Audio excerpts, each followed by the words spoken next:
Okay, thank you all for being here. I'm Rebecca Phillips from 70 Faces Media, and I'm really excited to welcome you to the first in a new series of events that we're going to be hosting centered around the theme of building resilience and connection, really to help everybody through this difficult moment in Jewish history and difficult times for everybody in the Jewish community. This is our kickoff event, and we're really delighted to have Rabbi Shira Stutman here with us tonight, whose new book is kind of the perfect encapsulation of everything that this series is meant to be. So I'll let her tell you all about that. Please mark your calendars for the next event in our series. That is April 1st with Israeli psychologist Ayelet Gunder-Goshen. You'll be receiving more information about that in your email. And before we begin, I wanted to just thank our partners at UJA-Federation for making this event series possible. We appreciate their partnership and are grateful for the support. So with that, I will turn it over to my colleague, Ben Harris, the managing editor of My Jewish Learning. Thanks, Becky, and welcome to everyone to our presentation tonight. Rabbi, how do I cope? Jewish wisdom for resilience and connection. I am Ben Harris. I'm the managing editor of My Jewish Learning, and I am thrilled to be leading this conversation tonight with Rabbi Shira Stutman. I can't imagine anyone is confused about the framing for this series. I don't think it's controversial or easily refuted to say that we are living through some fraught and transformative times. And I think that's true regardless of where you fall on the political spectrum, whether you find what's happening these days in Washington and Israel and beyond as exciting or frightening or perilous. I think we can all agree that we are living in a moment that is disorienting and even a little bit destabilizing. And we're not here this evening to offer any simple answers to the many complicated questions that are swirling around, but perhaps to shed some light on a simpler one, which is how do we live in a time like this? How do we live well and even thrive in such a time, and what Jewish wisdom might be available to help us figure that out? And I can think of no one who would be better to help us figure that out than our guest this evening, Rabbi Shira Stutman. Rabbi Stutman is the rabbi of the Aspen Jewish congregation, which sounds like just about the best rabbinic gig one can imagine. She is also the co-host of the very well-titled podcast Chutzpod. She's been named one of America's most inspiring rabbis, and she is, as Becky mentioned, the author of this forthcoming book, The Jewish Way to a Good Life, and someone I am thrilled to be spending an hour with this evening. So Rabbi Shira Stutman, thanks for being with us tonight. Thank you so much.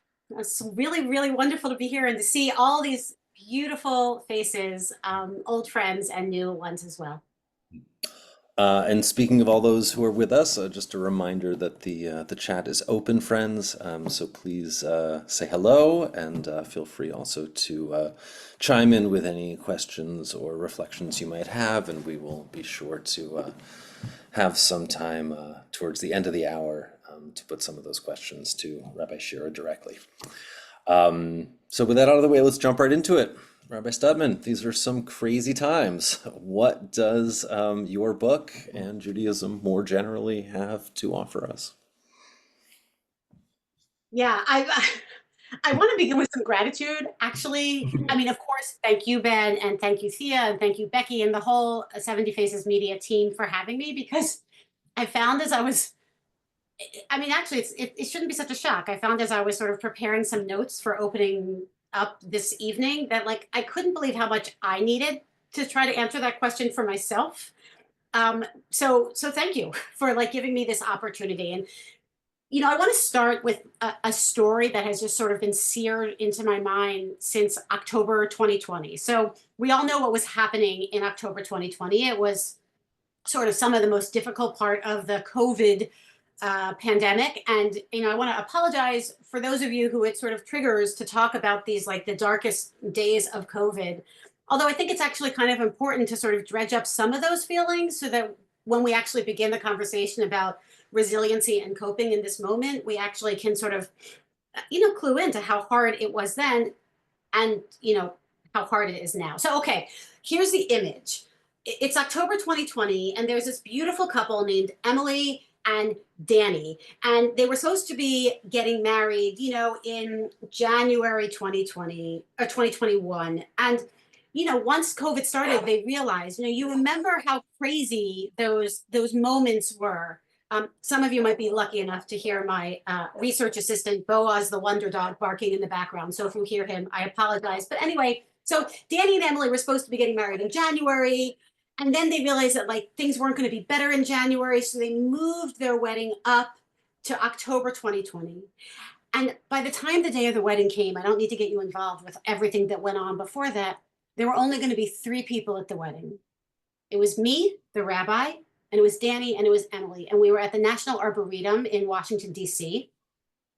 And I remember just sort of walking across the field to the area where Danny and Emily were standing. And Danny was in his undershirt, and they were putting up their own chuppah at their wedding. And, to me, the symbol of the chuppah, of the life that a couple is starting together when they get married, it's so evocative, not only of the 2 people in the couple themselves, but also of the whole community. And the fact that they had to do everything by themselves just sort of broke me.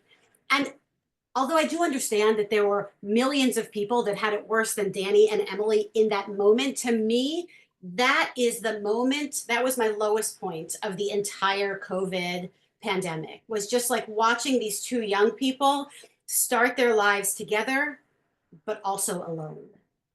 And so I think about that a lot. I've been thinking about that moment a lot because when we think about how to be resilient after so many years of being asked to be resilient, right? When we think about how to cope after so many years of trying to figure out how to cope, one of the things that can happen is we can become exhausted. I'm exhausted, right? If you see these bags under my eyes, it's because I've been trying to figure out how to cope now for 10 years.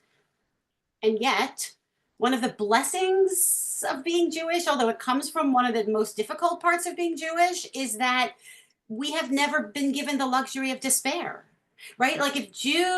If despair was part of our language, we would have given up many thousands of years ago. And in fact, we almost did. Because if any of you have ever sort of read the book of Numbers closely, what you will realize is that the entire book of Numbers, actually starting almost with the book of Exodus, is we witness the Israelites over and over and over again trying desperately to give up, right? They want to go back to Egypt. They want to build a golden calf. They want any way that they can to give up, because it turns out life in the wilderness, I'm in the wilderness right now, you're in the wilderness right now, life in the wilderness is really, really hard. There's this great midrash, this great rabbinic teaching about what happens right on the shores of the Red Sea, right? So the Israelites are on the shores of the Red Sea, and on one side is the Egyptians bearing down on them to kill them, and on the other side is the water, right? And they don't know what to do. And so basically, the Israelites break into 4 different factions, right? And one faction says, we're going back to we're just all going back to Egypt. It was better to be slaves. And one faction says, we're going to jump in the water and we're going to die by suicide. And one faction says, we're just going to be paralyzed right here and we're going to call out to God. And one faction says that we're going to go to war against the Egyptians. And what if we were to read this midrash very closely, which we don't have time to do today, what we'd find out is that God and Moses responds to each of these different groups of Israelites, each in their own way. And then Nachshon jumps in the water split, and the Israelites move into freedom.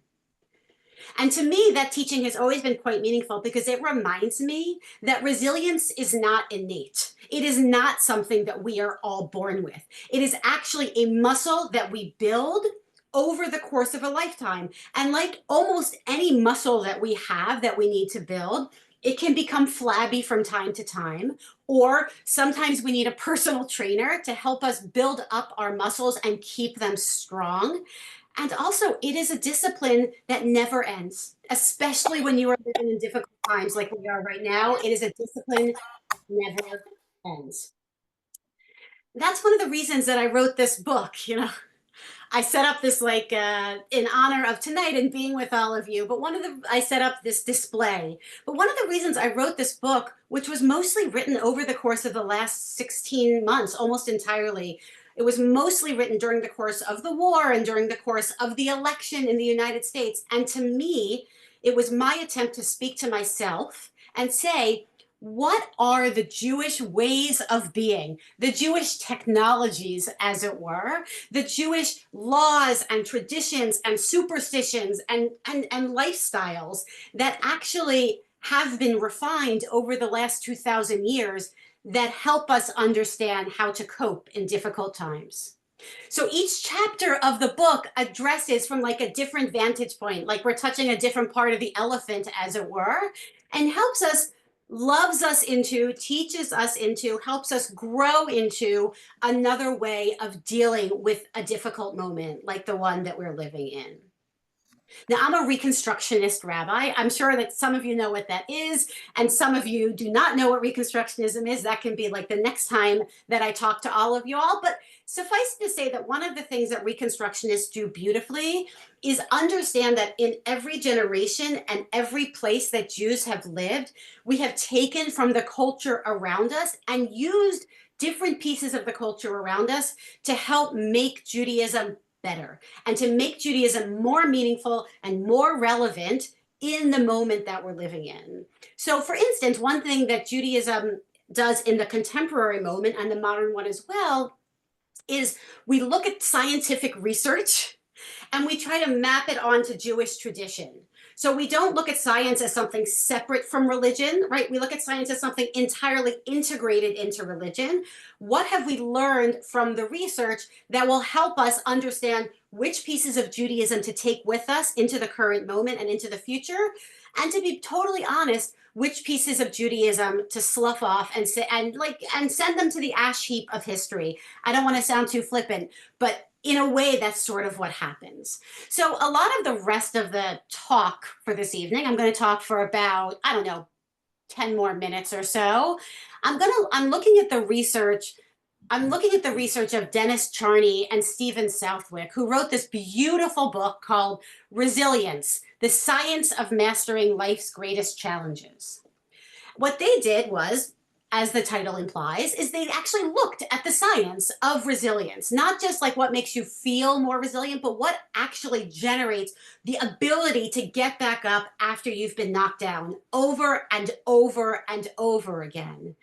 And what you'll see as I talk you through it is that a lot of what they write about are tenets or values or morals or just ways of being that Jews have had for, I don't know, maybe since day one, maybe since we crossed that Red Sea and stepped into the wilderness. So like, let me just give you an example. One posture that helps us build resilience in this world is maintaining hope. Right now, hope can function like anything else in our world, right? It can increase or it can decrease or it can and then increase and then decrease, right? It's like riding the waves, right? But what we know as Jews, and as I said earlier, is that living in a world of hope is a core Jewish approach to the universe, right? A core Jewish teaching. I talk about this in the chapter on justice in the book, in other chapters as well. But a core Jewish teaching is the world as it is not the world as it could be. We are a yearning people. We are a growing people. We are a hoping people, right?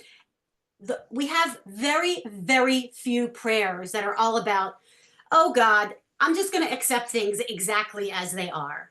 We have prayers that are about gratitude. We have prayers that are about awe. And then we have prayers about, okay, how are we going to grow into the next stage of being? One of the very few gratitude prayers we have is what? Dayenu, right? If only you had just taken us from Egypt and left us on the shores of the Red Sea, it would have been enough. I don't know how it would have been enough, but that's the sort of prayer. In general, the posture of hope is one that Jews have carried with us is enshrined in, of course, Hatikva, in Israel's national anthem. And even in the darkest, darkest moments, it is something that Jews have held on to.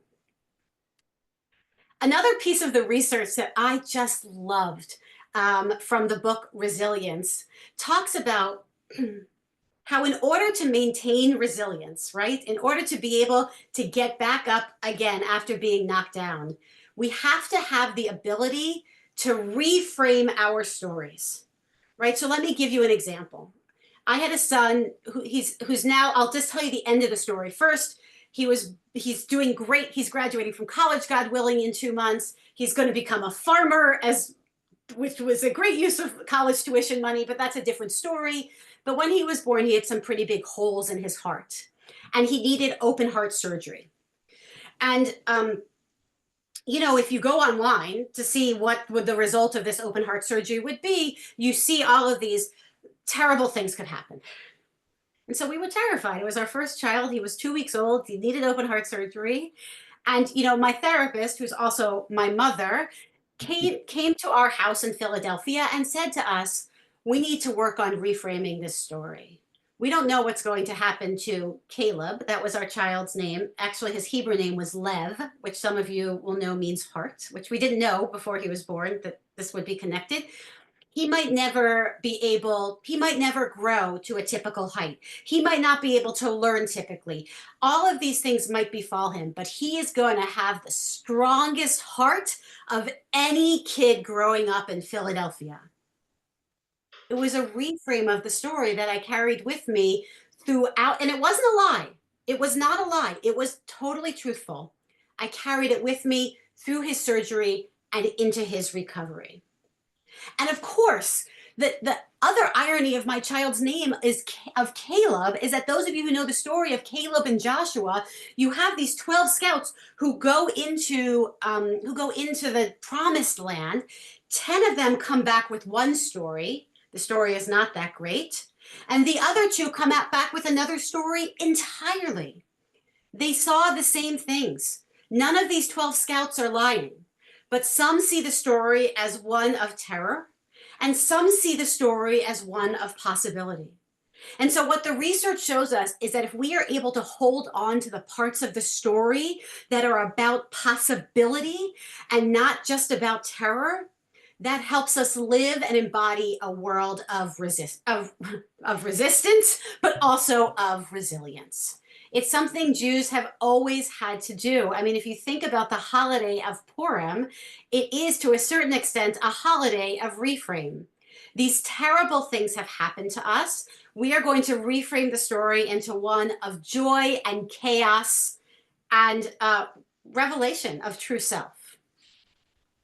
Let me just give a few more sort of teachings from this book, teachings from Judaism about how we cope in this moment.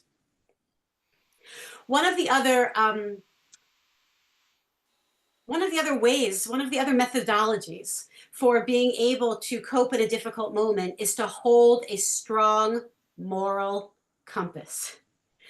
In Reconstructionist Judaism, we often talk about values clarification. We all want to have all the values. We want to be welcoming, and we also want our family or our nation to be secure, right? We want to be open-minded, but we also want to really be able to be thoughtful and to dwell in the facts.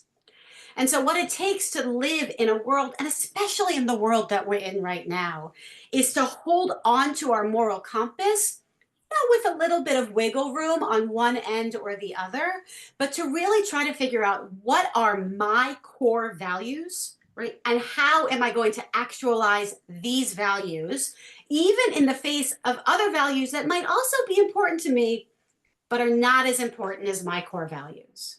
One of the things Judaism has is a set of core values, and I talk about them throughout the book, right? Each chapter is about a different Jewish core value. One of them is justice, as I've talked about. One of them is chesed, is sort of acts of loving kindness towards people that we know or know of, right?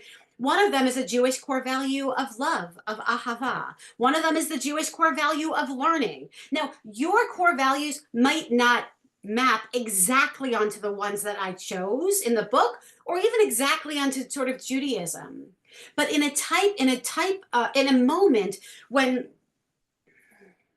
the fire hose of life and of the news is coming at you from so many different arenas, and especially from social media, one of the things that can happen is you can just collapse in a puddle.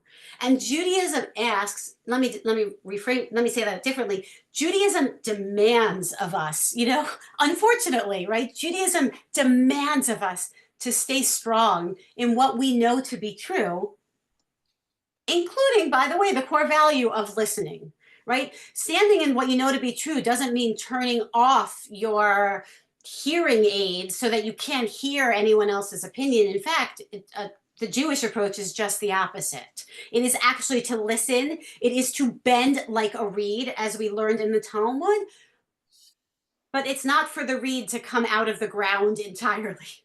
It's to bend as a reed while standing firmly on the ground. So I think we got that. We Jews, we got that. The next piece of resilience, research that I want to lift up is about finding role models. Finding role models who themselves model resilience. Also, maybe every once in a while, model melting into a puddle before they get back up again.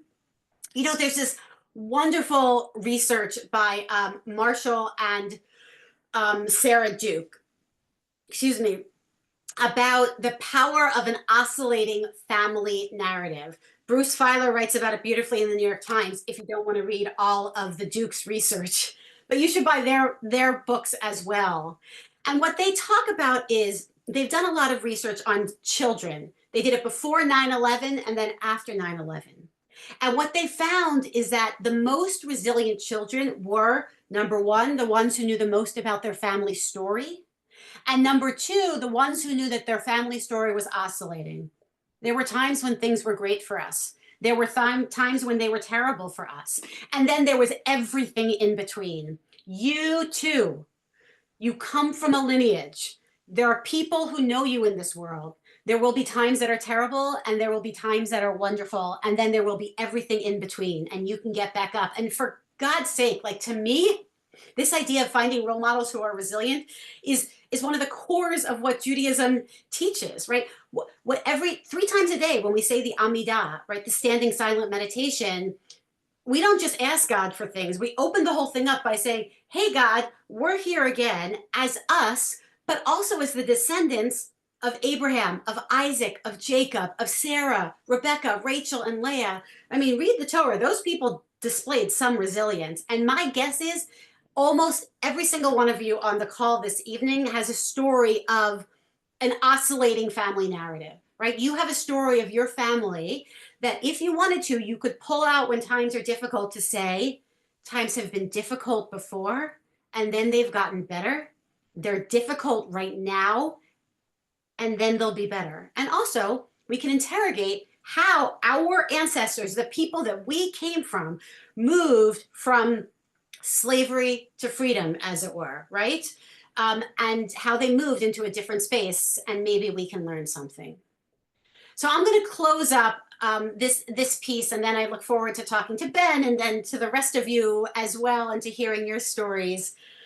But I just want to say one last thing, 2 last things before I close up. I'm so sorry. So the first I just want to talk about is I just want to normalize fear, right? Like, we Jews were a traumatized people, and we very easily, like, just the same part of the Israelites that ultimately were loved into resilience also lived in fear. And, I understand that. I understand that our trauma makes us, and our lived reality makes us scared sometimes. But I just want to offer a teaching from Reb Nachman of Bratslav that is often mistaught. So, many of us know Kol Ha'olam Kulo Gesher Tsar Me'od, right? The whole world is a very narrow bridge. And the ikar, the most important piece, is not to be afraid. I need to tell you, I too went to Jewish summer camp, and I've always hated that teaching. Because who is Rabbi Nachman to tell me that I shouldn't be afraid? I am afraid. Right now, I am afraid. I'm afraid for my countries, right? I am afraid for my family. I am afraid for people I don't even know. So then one day I decided to go back to Rabbi Nachman's original text from which the song comes from. The original text is actually a little bit different. It turns out he never said the ikar, the core part, is not to be afraid. What he actually said is ve'ha'ikar shelo yitpached klal.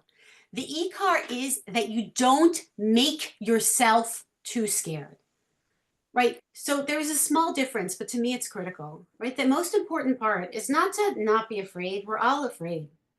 But the most important part is not to make yourself any more fearful than you need to be. To interrogate your fear in the hopes that actually if the fear is this big, you can find out that maybe this much of it can actually be put to the side. And this much is true, and this much is real, right? I'm not saying it's not. But when we can slough off some of the excess, it actually will help us in our work of activism because it'll help focus us on the work ahead. The last thing I'll say is like how grateful I am again just to be with all of you, because part of the work of resilience is to bring us back into community, right? We need to have social networks of people that we can lean on and that can lean on us, people that see us even as we see them, people with whom we can be generous even as they can be generous with us. We gain power and influence, but also power when we realize that we're not alone. So I just want to close with like Danny and Emily, just as I began, because like, just go back with me to that moment of me witnessing them with tears in my eyes as I'm walking across this large field at the Arboretum. And at first my heart was broken for them because they were doing this all on their own. And then I just had this sort of like MC Escher moment where I sort of turned it all on its head. And I was like, look at these two resilient human beings. They could have given up on getting married altogether. They could have said, we're waiting until COVID is over. There are a million things they could have done, and we have heard all of those stories. But instead, they spoke truth to power, power being the moment of COVID, and so can we. They said, in the face of all evidence to the contrary, we are going to believe that we can build something together and that this chuppah represents what we are building. All evidence to the contrary, we believe that we can create a different future from the current movement. All evidence to the contrary, we believe that we have power, that we hold story, and that we have resilience. And that resilience will help us build the world that we want to see created. So that's sort of what I was hoping to get to in the book, which really is the offering of my heart. Ben, I'm open to hearing all the questions from you and the group. Thank you, Rabbi Stutman. There's so much in there, and thank you for that really useful and helpful introduction, let's call it, to Jewish resilience. There's a couple of threads that I'd like to pull on, but before I do, I just a reminder to those who maybe have joined us in the last couple of minutes that the chat is open. We'd also love to hear from you, your thoughts about what Rabbi Shira shared, and some questions that you might have for her that we'll try to get to at the end.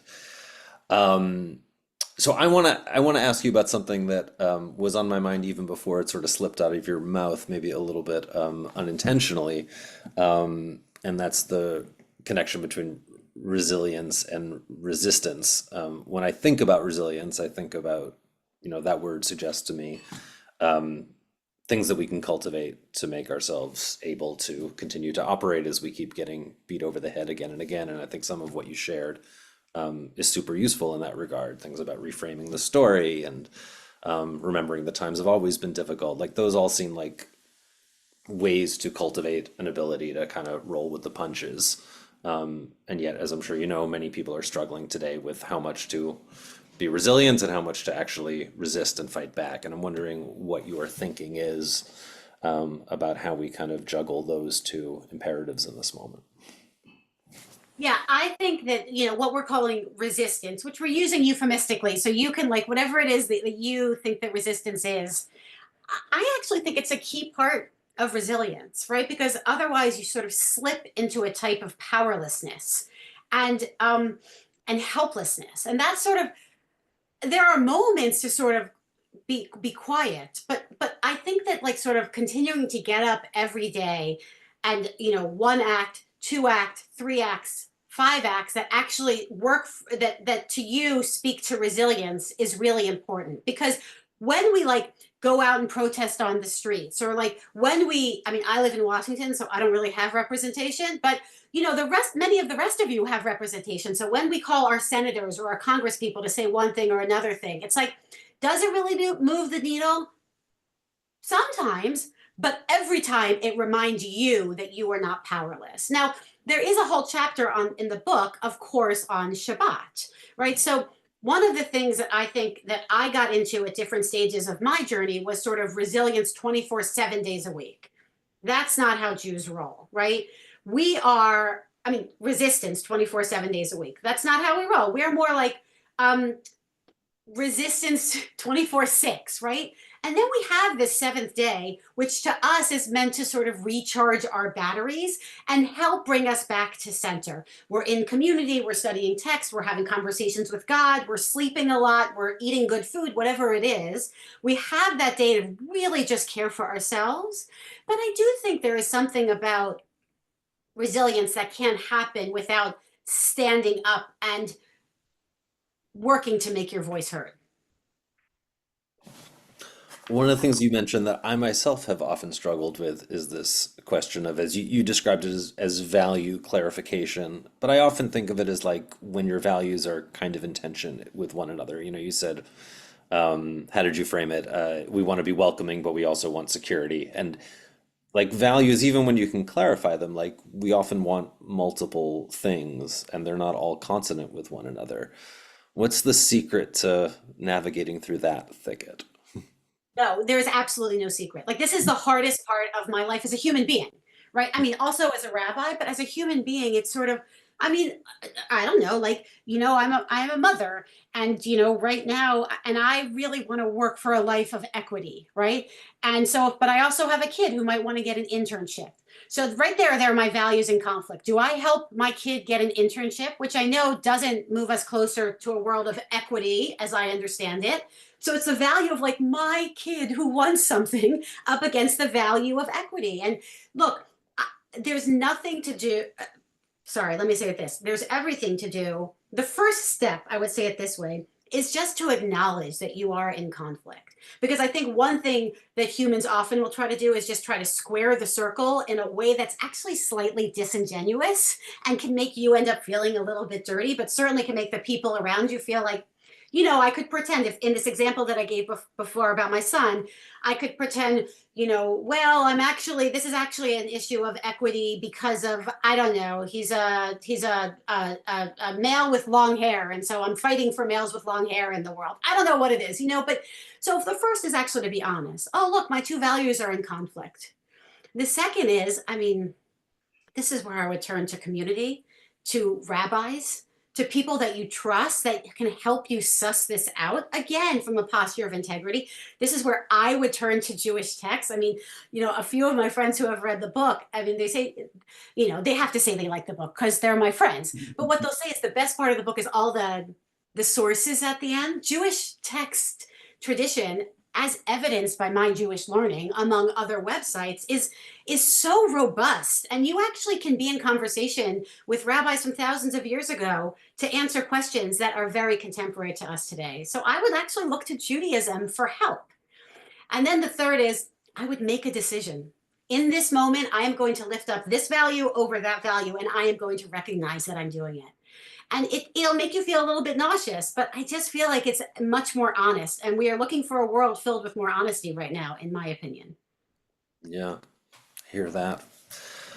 Um, well, one of the other things I wanted to ask you about is about the divisions. And I think that is a huge part of what many of us are coping with today. We live in these incredibly polarized times, and I just want to give a shout out to Donna, who asked a question about values in the chat that I think also speaks to this, to how different Jews can both be acting in ways that they believe are consonant with Jewish values, and yet they're diametrically opposed to one another. When I talk to rabbis about this issue, which I get to do sometimes in the course of my job, I feel like I'm often greeted with, a whole series of platitudes about how Judaism is multivocal and the rabbis of the Talmud, they all disagreed, and yet we still preserve the minority opinion, so we can learn from it later. And isn't it all nice how we can all, talk to each other and disagree, l'shem shamayim, for the sake of heaven, and so on. And from where I sit today, it feels like that is just so hopelessly out of touch with the reality of the world as we live in now, where more often we seem to want to dominate or cancel, or write out the opinions of others with whom we disagree. So as we think about cultivating resilience in this time, what's some wisdom that we can draw from in the Jewish tradition that feels like it actually speaks to the challenges of this moment? Ben, Mm. terribly hard question. I think it actually gets to your prior question, right? Because, and in fact, I'm teaching about this tomorrow in a class I'm teaching. There's actually two values at conflict, right? There is the value of what, machloket l'shem shamayim, like conversations across difference. Kol Yisrael arivim ze bazeh, all of Jews are responsible one for another.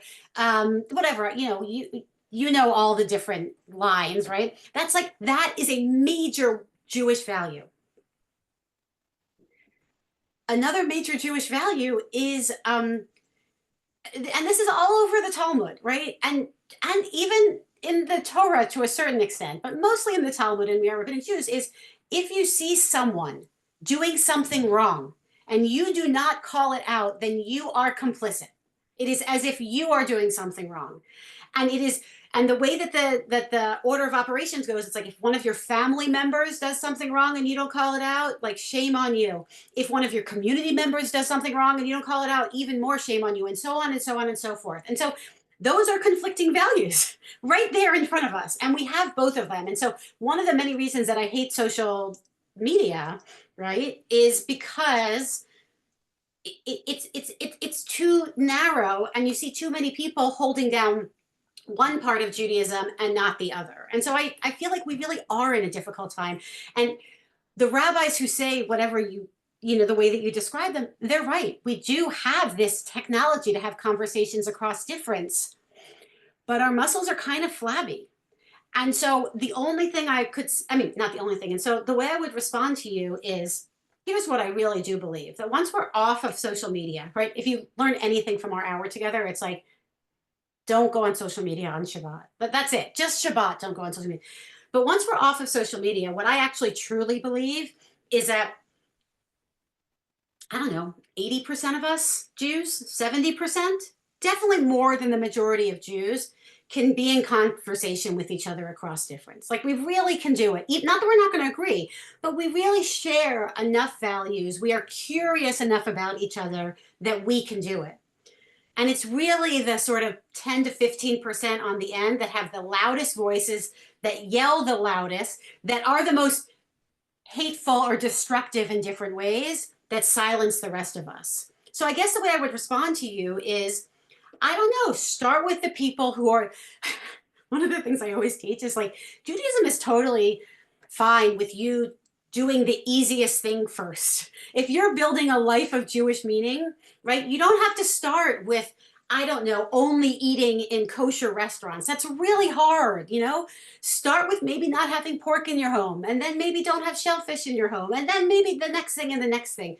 Don't start with like, if you're a lefty, don't start with like someone who loves everything that's happening in government right now, right? Maybe start with someone who's a little bit closer, and then maybe try to build on and maybe try to build a conversation in which you can figure out where you do agree and start from there.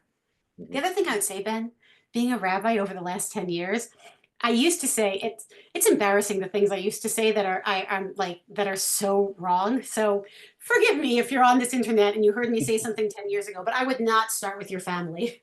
If you have members that you totally disagree with, just love into your family. To me, that is a value that I just hope predominates, except under the most extreme circumstances. Start with people who, if things start to fall apart, it wouldn't be as terrible to walk away. Mhm. That reminds me of my favorite line from the great Jewish philosopher Ram Dass, who says, that if you think you're really enlightened, go spend a week with your parents. And I, Wait, is he actually Jewish? well, he was born Richard Alpert, so Hey, yeah, that's amazing. he's got some Jewish wisdom in him. I don't know if he'd appreciate being described as a Jewish philosopher by me, but I'll claim him in this context. Um, Let's, that's actually great. I love that. Um, um, but I will say, in my own experience, I also find that those conversations are the hardest with people that are close to me, and I find myself sometimes just getting completely triggered, and like the whole reptilian brain comes online before any sort of deeper wisdom can take hold.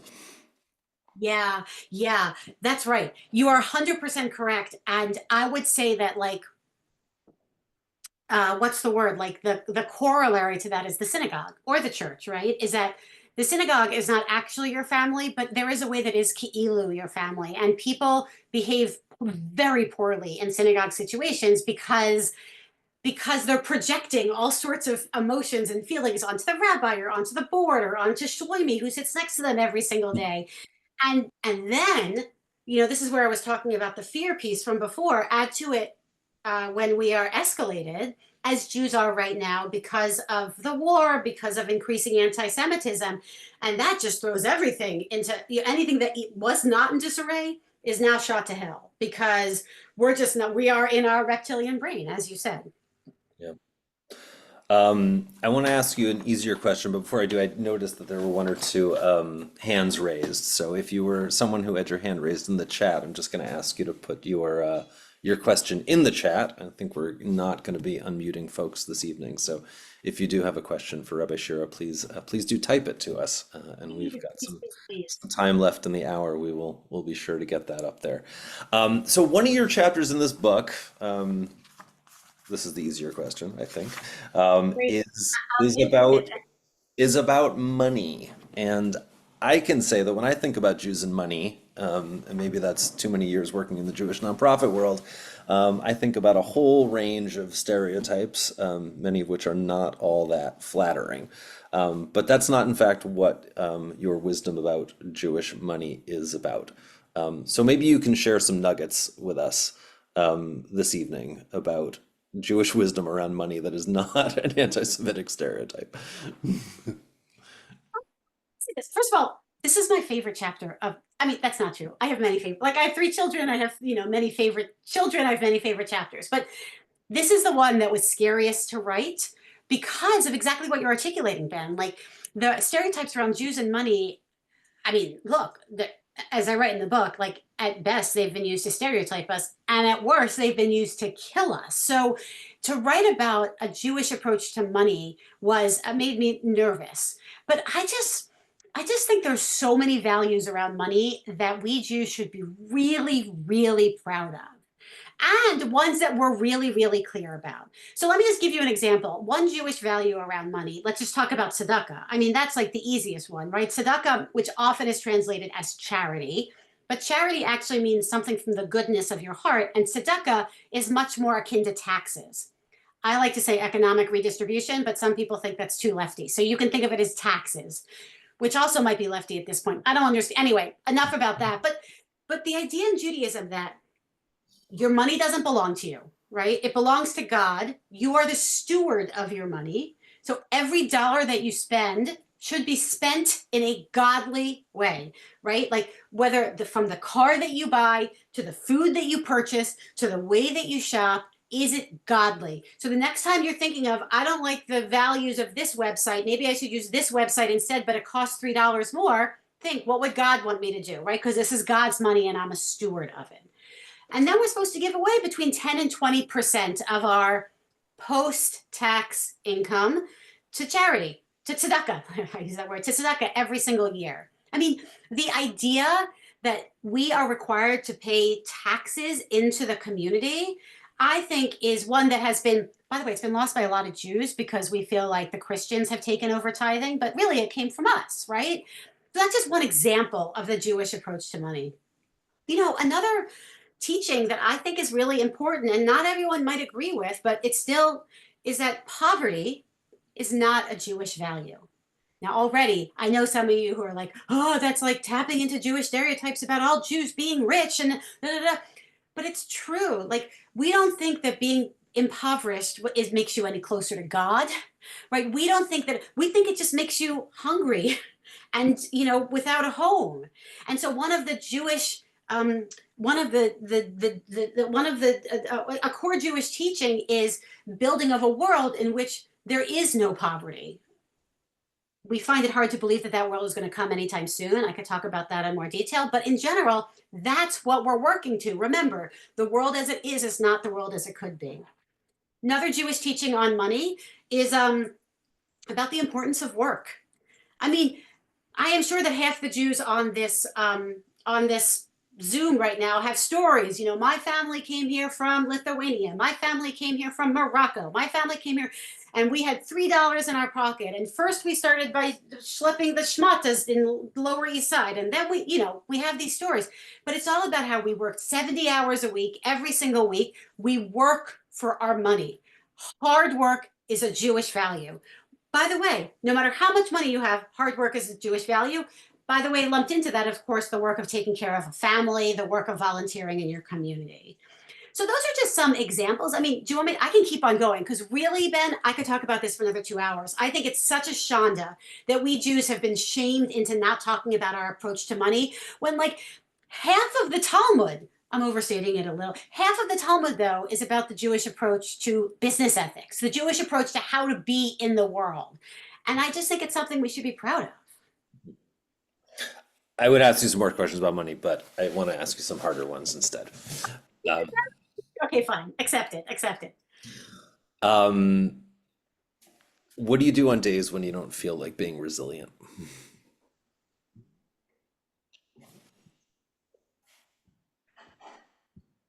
Okay, here's what I do. Um, I really love that you asked that question because you can see how I'm like hemming and hawing a little bit. But I think it's important to say that we will all have days that we don't feel resilient.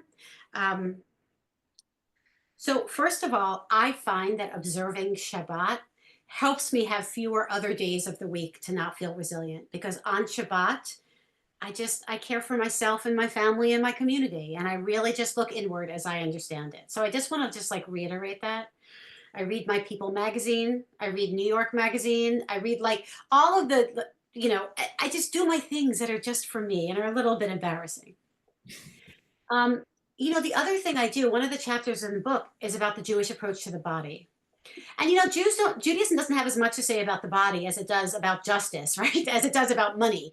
But I think we live in a moment in 2025 in which people are very concerned about their bodies. And so Judaism is too an embodied tradition, and it does really ask of us that we take care that we don't separate our bodies from our souls, right? Because both belong to God in a certain sort of way, and that we actually sort of integrate the two and take care of our bodies. So I do all the things like I work out just about every single day, right? I try to eat healthy, even though I try to eat healthy, even though sometimes it takes longer to prepare healthy food than.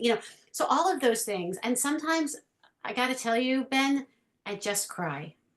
I'm a big crier, and sometimes I just cry. And that's okay too. Yeah. Thanks for acknowledging that in front of all these strangers. I know somewhere in the book it's like someone describes me as like straight shooting Rabbi Shira Stutman. And I'm like, is that a compliment? I think that's like a compliment. I'll say, I just try to say the hard part for me at least out loud. I would take that as a compliment. Okay. Um, I also want to say someone in the chat I think had the same idea I had, just phrased it a little differently. Wanted to know what comfort looks like for you, and specifically mentioned food and shows. So, do you want to tell us what food you like to eat and what TV shows you like to binge when you're not feeling very resilient, or maybe when you are? Oh my gosh. First of all, this is the best question ever. Food, I food, I'm a big I like soups. They warm me up inside and out, but I'm more of like a food as fuel kind of person, which is very hard in, being someone who like pastored to a lot of millennials who like really understood food in a way that I do not. But television shows, I need to tell you a secret. Well, no, I'm not, it's everyone, I'm telling everyone. I can't tolerate hard shows. So like right now I'm watching like um Abbott Elementary for like the third time through. Like I'm the kind of rabbi who like I've never watched a show like Fauda because I just feel like the real news from Israel is too hard. So like, my husband is rewatching The Wire and I'm like, why? I'm watching New Girl for the 17th time. So for me, television is like an imaginary fan. I basically watch fantasy TV where after 22 minutes, everything is fine. I just Yeah. Same thing for books. I can't right now, like at this stage, like I can't read any fiction book. Like any book that I see that the New York Times has compared to A Little Life, I'm like, nope, I'm not reading that book ever. I only read books where at the end of the book, I only read fiction where at the end of the book, everything's okay. Mm, Nonfiction, a different story. yeah. It strikes me I as I wouldn't was, know, but okay, you can tell me maybe another time. no, sorry, go ahead. I said, I want to know what you're watching, what you're reading, but it's okay. When I get an hour to talk about resilience, you can ask. Fine. It occurs to me as I was reading through your book and just, glancing at some of the other stuff that you do in preparation for this, that, one of the common threads I see in your work, maybe it's the common thread, is trying to make Jewish wisdom relevant to the modern world. And I'm wondering, and forgive me if this is a little bit too personal, but like, how did you hit upon that? Like, was there something in your own life where you sort of had an awakening that was like, there's something here that's not just a collection of musty old books, but as actually has something to say to me personally? Um, the answer to that is yes.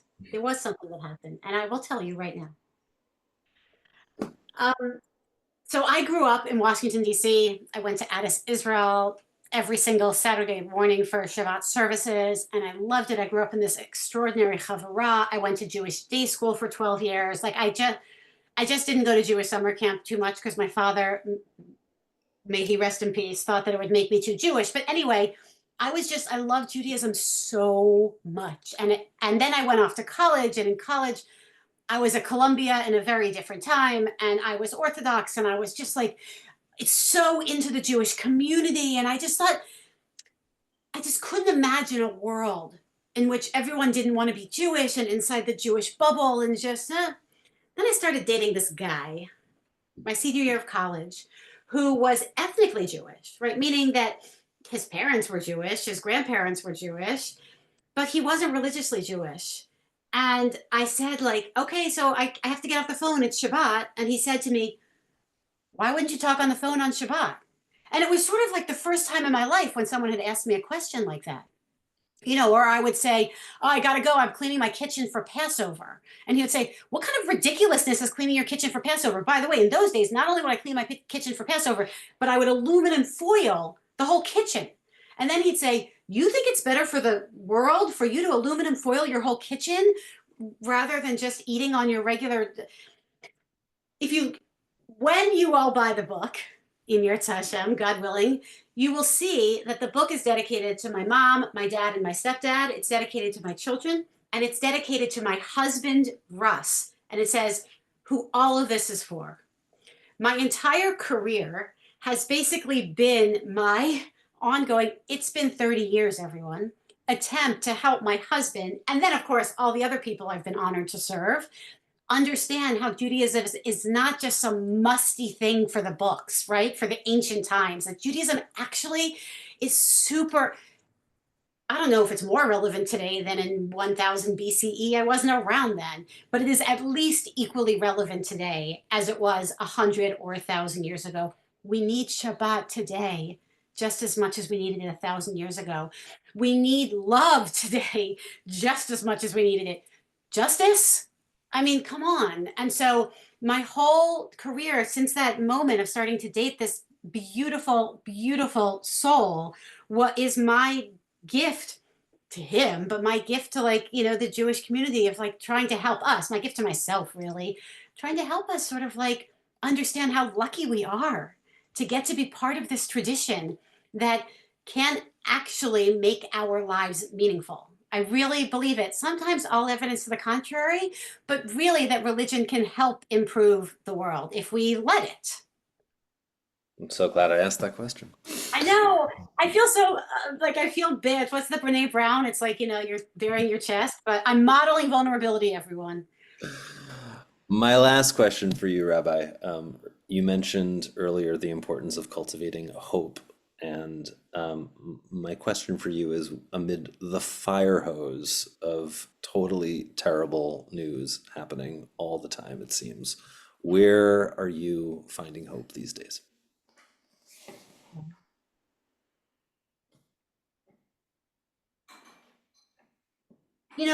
There are two places. The first is going to feel backwards, I know, to some of you, but it feels really true to me. It's in the recognition that I'm 51 years old and that there is a way that the last 51 years have actually been the anomaly in human history, like living through a time of relative peace. I know not for every single human being in the world, but for me, of relative prosperity, of relative safety for the Jews, right? Of having a Jewish state, a Jewish homeland, right? That is not the natural resting state of humanity. And so while things seem to be sliding a little bit more towards chaos and violence, for me, I actually find hope in recognizing that human beings have survived terrible moments before, and that I am just a small speck, not less than a small speck in the arc of human history. And that I have to believe that just like we've been okay as humans, as a humanity, we're going to be okay.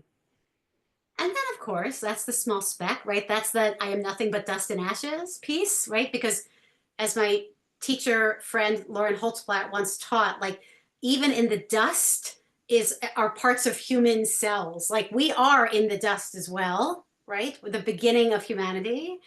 And then for me, the world was created. Of course, I'm finding hope in the smallest moments. I mean, if and when you read the chapter on Chesed, you'll see about this relationship I have with this young woman who has graduated from the foster care system. And, every once in a while, we have a moment of achievement. They're few and far between, but they happen. And then they give me the gas that I need to keep on moving forward. Beautiful. I think that's the perfect note to end it on tonight. Rabbi Shira Stutman, thank you so much for being with us this evening. Oh my gosh. Thank you, Ben. Thank you, everyone. I'm so sorry I couldn't see all your faces. I'll see you again. I hope so. Thanks everybody for joining us tonight. Take care.